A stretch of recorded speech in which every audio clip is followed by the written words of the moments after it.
Hello, and welcome to this episode of the Spirit of Texas Author Spotlight.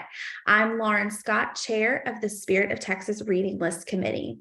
In this episode, we are excited to welcome Spirit of Texas 2023 honoree Yehudi Mercado, author of Chunky and Chunky Goes to Camp. Your host for this interview is Spot Committee member Kim Warwick. Kim Warwick is the Library Media Specialist at Beckendorf Junior High School in Katy ISD. She has 32 years of experience in education, including 11 years as a junior high school librarian. Kim is passionate about helping every reader find the right book. She is serving her third year on the Spirit of Texas Spot Reading List Committee. Is that right, or is it your second year, Kim? My third. Okay, I got it right. All right, take it away, Kim. Hi there, guys. So we have with us Yehudi Mercado. I'm just going to read a little bit about him and then let him tell us about himself. I've got that you're a former pizza delivery driver and an art. Okay, we want to hear about that. And an art director for Disney Interactive. You're currently a writer, artist, director living in Los Angeles by the way of Austin. You want to expand on any of that? Tell us more. Yeah, a little correction. I moved back to Austin. So you're back in Austin. I'm so sorry I flubbed that. Yeah. So you're back in Austin. Right. Yay. So you were born here. I was born in Mexico City. Okay. Grew up in Houston, Texas. Went to college in Austin. Lived in LA for a little bit and then moved back to Austin. Came back home. We love it. Well, we're so glad you did. And just to give everybody so this is what the books look like. I fell in love with Chunky right away because I'm a Houston girl. I grew up going to the Astros when they played in the Dome. I Love You Blue was my era. So I loved Chunky. How, why, when did you decide to share your memoir as a graphic novel? So it was, I guess it was around 2018. I had a book come out called Sci-Fu. That was published under Oni Press, and that did really well. Like, I'd been plugging away at doing my own graphic novels since 2010. So it took like 8 years for one to finally come out and do really well. And so that got the attention of other bigger publishers because Oni Press is a smaller independent comic book publisher. But suddenly I got noticed by HarperCollins and Random House, larger, more established publishers. And so it was actually at New York Comic Con 2018. I went to dinner with Raina Telgemeier, who she's the queen of middle grade graphic novels. And she was a big fan of Sci-Fu, and we were talking, and she was asking what else I was working on. And I was like, I have this idea about my childhood growing up in Houston, being a little overweight and being terrible at sports. And she was the one that really encouraged me to really develop that into an idea. So that's how it started. And and thankfully HarperCollins published it, and it's been extremely rewarding. Yeah. Well, so what's easier, the story or the illustrations? Oh, the story for sure. People don't understand how much work it takes to draw all those pages. It's funny seeing people who just write are they're cranking out multiple books a year, and they have all this time to post on social media. And meanwhile, the artists are the ones hunched over, their drafting table, really putting in more hours. It's a lot more hours. So you come up with the story first and then add in the pictures, or do you ever do it the opposite way? Do you ever have a really so I'll start doodling characters that I like to draw, and then sort of sometimes develop ideas based on those. Okay. Very cool. So how many Chunky books do you see there being? I mean, we learned about Chunky, and then he went off to camp. Are we going to get to see more of him? Yeah, I have at least 3 more in mind. And basically, I'd like it to actually grow with the audience. So ideally, the final book would be my bar mitzvah, and sort of that sort of transition into manhood, I feel like that would be a nice trajectory. I love it. That would be a good, yeah, that'd be good. I'm in junior high, so I mean, we have kids at that age. I think that would Yeah. do well.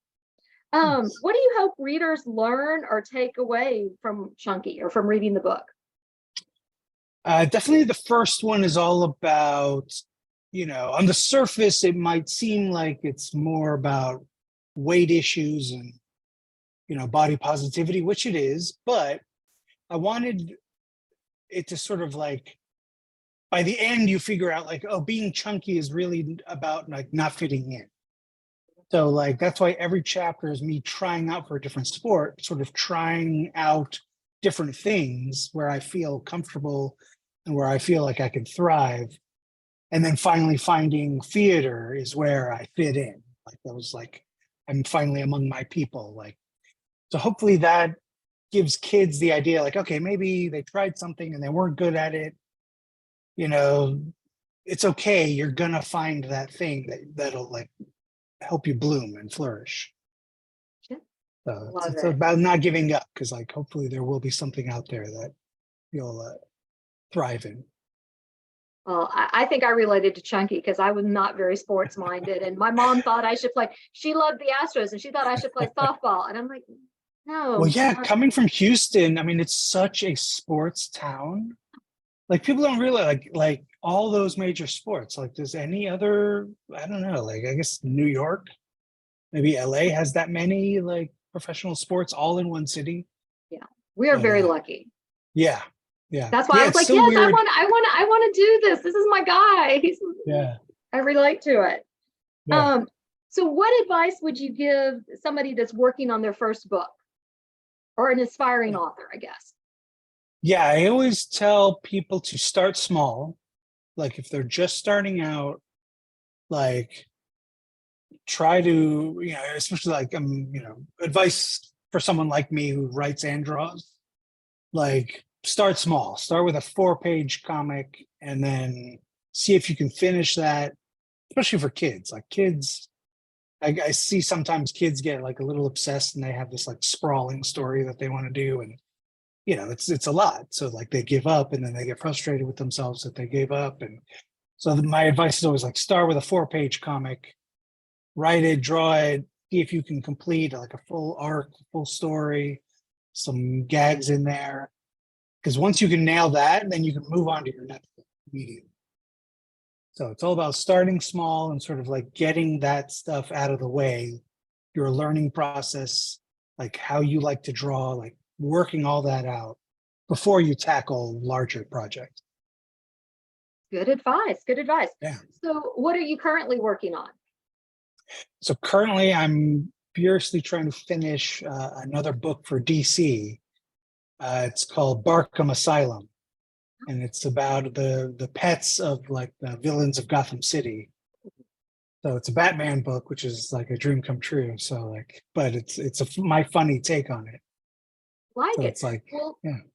so I was going to say, no, along with that, you've got a lot of other projects that you do. Do you want to share any of that with us so we can get to know you more? Yeah, I'm writing stuff for DreamWorks feature animation right now. That's very exciting. Also a dream come true. And then I've been working on stuff for Universal Studios Japan, Oh, wow. which has been really amazing. Like, and I'm gonna go back to Japan in a couple of weeks. Well, that was I was about to ask. How many times do you get to go, or have you? I've been So- twice, but it's funny because I've been twice, but they're more work trips. Right. It's a lot of like seeing the inside of an office building, but still, like, I mean, it's amazing. You need to go be and there. travel and experience it. And Yeah. live the life. So tell Yeah. us about this pizza delivery guy. So yeah, it was my job. Was it in high school? No, right after high school. Summers when I'd come back home to Houston from UT, I worked at Pizza Hut on Jones Road in Houston, Texas. And that's what I really like. I credit that for me learning how to really drive. Really? Because like, yeah. Like Houston, you have to keep up. Like it's a sort of gauntlet like that you have to sort of keep up with the flow of traffic, or else Yeah. you're going to fall behind and I not do live so off well. of I-10. What is that, like the biggest freeway? Oh I don't yeah, know. It's huge. yeah.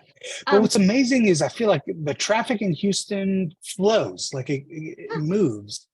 Like Austin, I feel like it stands still because it's a lot of people coming from out of town and moving here, and like it's like everyone trying to their different driving styles, like, and it's not mixing. But in Houston, it's like you for got to sure. keep up, or else, yeah, you're not going to make it. What did your family think about you sharing your life with us? They were excited. At first, my parents had a weird reaction. Like they thought like I was trying to paint them as the bad guys, and I was like, no, no, like you got to think about it from the kid's perspective. Like this is how it felt. Like not that you were like pushing me or too pushy, but as a kid, you know your parents make you go out for baseball. You're like, okay, well, I gotta do this for them and make them proud, and I hate this. I'm miserable. Like so it's like it's those feelings you sort of wrestle with as a kid. I love it. Yeah. Love it. Love it. Yeah. So what's your favorite graphic novel? Ooh, my favorite graphic novel. That is a good question. I tend to like more of the like Sunday funnies, like Calvin and Hobbes is like one of my Okay. favorites. Like that's the stuff I actually grew up reading more of that stuff, and like Garfield and Far Yeah, I'm so Side. glad you said Sunday funnies. I tell my students that and they look at me and they go, Oh "What?" yeah, yeah, And I'm like, "You don't get yeah, it." So yeah, I like loved Family Circus, yeah, but yeah, yeah, those kind of things. yeah. So what are you reading now? Ooh, what am I reading now? It's actually called Chainsaw Man. Oh, It's a manga, Japanese manga. So yeah, it's very violent. I wouldn't recommend it for younger okay, readers. we got it. Yeah, But yeah, but they can get it at their public library, maybe. yeah, yeah, maybe Okay, ask a great. parent first. Ask Yeah, a parent first, always, always. Your parents know what you should be reading. So is yeah. there anything else you want us to know about you, or you want to share with us about the reading journey, reading adventures? Uh, wow, yeah. Like working because I worked in animation, I worked in Hmm. video games also. So I feel like that was a good training ground in working in different styles. Because I would have to work on games like a SpongeBob game or like a Monsters Inc. game, So I would work in different styles, and that was a good bit of training to like trying to hone my own style. And so yeah, when I tell younger artists when they first start out, try drawing different things, like and draw every day. Draw every day. Well, I Draw have every some day. kids that I know that can do that because I have some students that love to draw. And also, like if they have a sketchbook, I see this all the time. Kids will draw one thing in the middle of the page and then they're done with it and then move on to the next page. I always tell them, like, no, fill that page with doodles and drawings. Because what you're doing is you're training your hand. You're trying to build up a muscle memory for drawing. So when you draw a graphic novel, you're going to be drawing the same character over and over hundreds of times. So you got to train your hand to be able to take that. So like when I tell kids to like draw, in their sketchbook, fill it up and like fill every corner of that page because like that's not the finished product. Like the sketchbook is the training ground, basically. Okay. Yeah. Good deal. That's awesome Yeah. information there. So what was kind of like your favorite memory from either one of the books? Like your something that's just your favorite moment. My favorite moment, I feel like it's showing my drama teacher at the end of Chunky, the first book, because she was really Miss Miller at Cy Creek High School in Houston, was really the first person, adult or like teacher, that basically was like encouraging me to be an artist. I was labeled a troublemaker, which I go to a little bit in Chunky Goes to Camp, and like spent a lot of time in detention and like was, chastised for doodling during class, rightfully so, probably. But this teacher, Miss Miller, she was the first one that was like, no, you're a great actor. You should do this. You can write. You should do this. And just that vote of confidence was like amazing.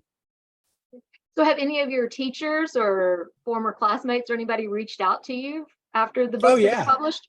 Yeah, lots. Yeah, it's been really funny to see other teachers reach back out. I was like, you sent me to detention. So, yeah. But also Miss Myers, she was my English teacher at Cy Creek. She was also really encouraging. And then she actually became a librarian later, but she's another great champion, like from an early age. Good. Yeah. Well, I love your books. Can't wait to see more of Chunky. Thank you for spending your time with us today. Hope you're beating the Houston heat. I know it's hot out there. Staying inside, yeah. Yeah, and our Astros are doing well, so we've got that going for us. Right so, on. The Spot Committee thanks you so much for writing such good books for us. Yeah, thank you very much. Well, thank you so much for joining us today. For Spirit of Texas Author Spotlight with Yehudi Mercado. Be sure to check out our Spirit of Texas website for book club activities, read-alikes, and more for Chunky Goes to Camp, and all of our 2023 books and authors. Stay tuned for our next episode coming soon to the Texas Library Association's Young Adult Roundtable YouTube channel and to our Spirit of Texas website. And just thank you again, Yehudi and Kim, for your time today. Yeah, thank you for having me.